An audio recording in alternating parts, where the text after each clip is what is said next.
بخیر دوستان عزیز در سر کلم جون یک نه دوستان یک چی بگم در همین جای حجامه مام یعنی در پیش ماشین فروشی ها یا ماشین رکلامینم گوش کنید 4 برادر 3 برادر او بگی اومدن به خدا فراموش کردم گفتم برای حاضر میام ماشین تا رکلام میکنم برادر اگر ببینیم بخشش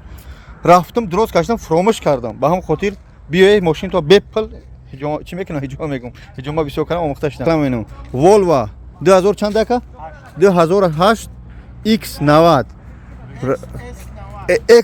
S90 اینا نگاه کنید دوستان نامروش تاجیکی شرایطش تین 4WD قامتکش درست دوستان زنگ بزنید دیگه کنید سالنش بهترین автомат پرابیگ چند اکا 187,000 алиш میشه با رقمای تاجیکی بچی ارسی این چی ان رقماش چند دوستان عزیز رقمای این برادرای مهربان تاجیکی ان 7 آدمه ای 4WD شرایطش تین اینا نامروش با چطور نشون میدیم ماشین قامتش راست دوستان عزیز با همه چیز چیکار میکنه با همه جور میبره میره اینا 7 آدمه اینا دیدی اینجا با عقلی بشه نشون داده نمیشه طوری کرد خلاص از این دوستان عزیز والوای 2008 رقمش تاجیکی 4WD 2008 نرخ نوش اگر بگه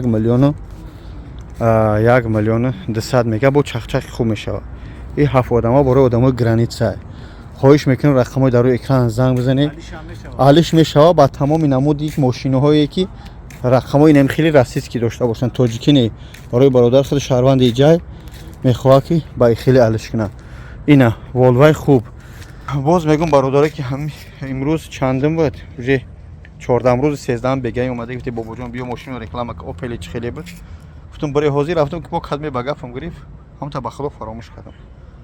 اومدم بعد شام دادم زد که بچه‌ها برمدگی رفتگی میام گفتم شدن پلاشتکی سیام کردم نگفتم تو برادر رو باز میگم بخدا از تحت دل بخشش بیا ماشین شما رو بپل به سیام کردم میکنم یعنی که البته در رکلام سوم میگیرم اشمو نمیگم بخاطر که همین بهت بخدا خود من زیق حساب کردم ناراحت شدم اومدم نگفتم تو دامجا کی بده نمرات هم ندونستم خوب برادر تا ماشین فروشی شرایطش خوب زنگ بزنی چق میکنه صاحبش ماشین میگیره میره ان شاء الله ماشین به حد شرایطش تنجه سستنش خوبه برادر برای شما دهقانی نشونش داده استم اینه دیگه چطور بگم